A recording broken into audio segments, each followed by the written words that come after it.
Ik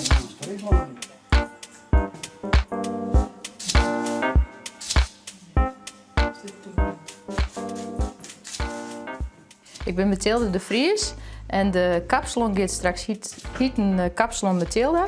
En ik ben ongeveer 30 hier in het vak zit ik nu.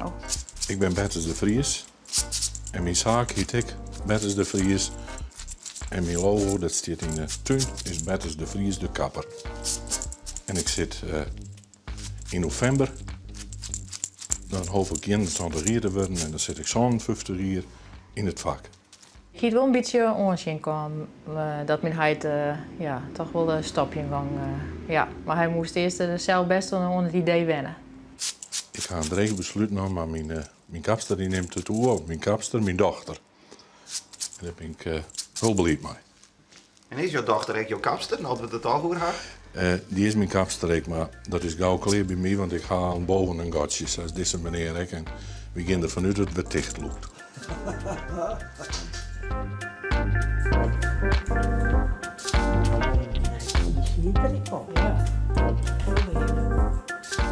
Voor de pijn is dit echt wel een verhoring, denk ik, of net?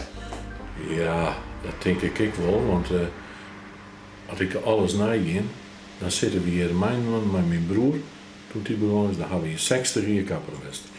Dat zei het wel wat. Ik denk dat mensen, die voelen het eerst, die vinden dat toch eerst best wel spannend. Dat als ik zeg van, nou, ik ga het wat moderniseren en zo. En dan, maar dan zit ik hard ik probeer een gezellige sfeer te houden. En dan is dat ook wel goed. Ja. En dat hij nog een beetje op de achtergrond nog een beetje bloot, vinden ze eerst ook wel goed. En dan kennen ze eerst aan de situatie wennen.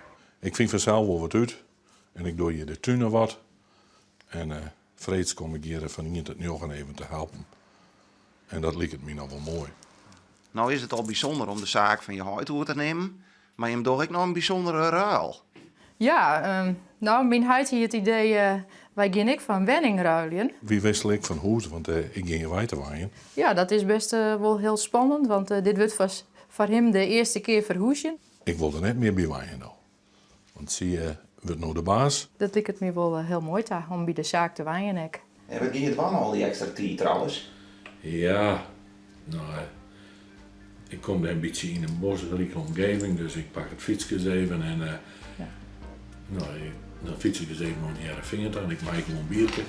Dus kijk. En ik ga hier een beetje een verste tuinman en daar ben ik ook heel blij mee. Ja, dus